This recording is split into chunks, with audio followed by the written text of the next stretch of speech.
over persuasion is a sign of deception. When people are lying, they know they're lying.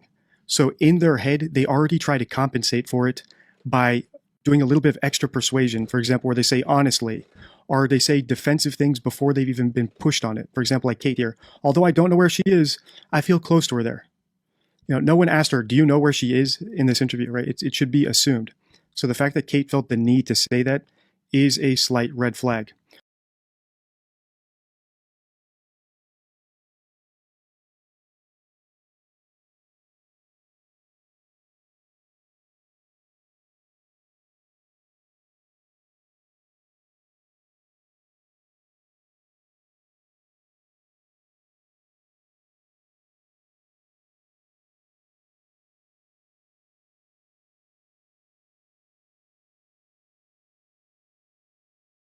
I mean, at the end of the day, I don't know. We don't know the exact facts. I know what happened, what Sam told me. Sam would have no reason to lie to me.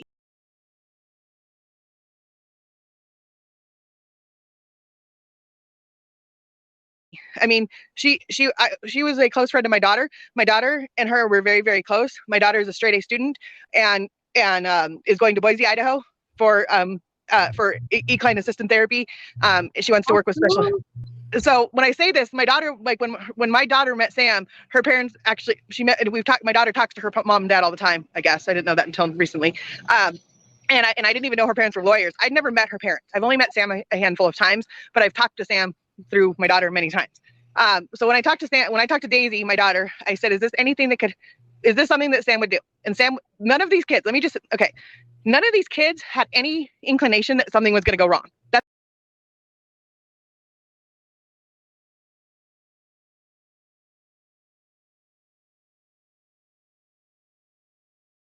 That's how you have to start out this thing, is that this was a graduation party. They had done it at the end of the year. There was a Hot August Nights that is a big thing in our town, a big thing in this area, and that's down in Reno, which is about 25 to 35 minutes away. And they have all kinds of old cars that go through there that are decked out and everything else. That ended out the same night that this party ended. So that's kind of why there was so much focus on, did she run away, or did she get out of town for a while? That's what really kind of everybody thought.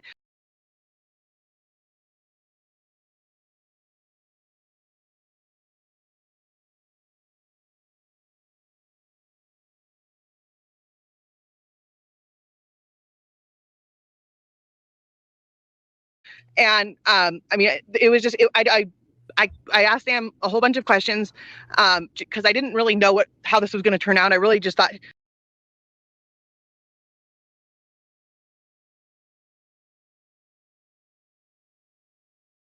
that she was probably went down the wrong road, got a flat tire, and didn't have service. Okay, so when I talked to Sam, Sam had said that she had gotten a ride home. It is just a tragic accident. I truly believe it's a tragic accident.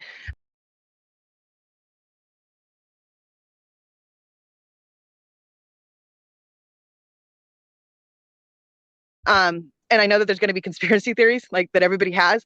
But if you break it down and really think about it, for anybody, I don't care who you are. I guess I care who you are. If you're a mass murderer or a serial killer, then maybe you would think like this. But for an 18-year-old child to have someone that's hurt or to have someone that's in trouble, and I'll say this very quickly because it's the way I feel, is that, and then I'll explain why, is that to have someone in trouble, like let's say she's overdosing, let's say she got too drunk, let's say she had all these things happen to her, which everybody says.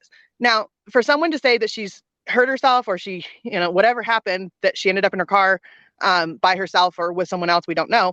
But to do that, to go from just parking the car somewhere and saying someone else will find her in the morning, so that we don't have to worry about it. She slept it off, her parents, if she did any of those things, foul play or not, I don't think that normal everyday people would rationalize the fact that they're going to put a car in the water. That's a huge jump.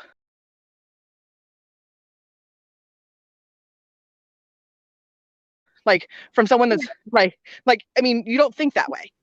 I don't think very many people in the world I can't do. I don't know, because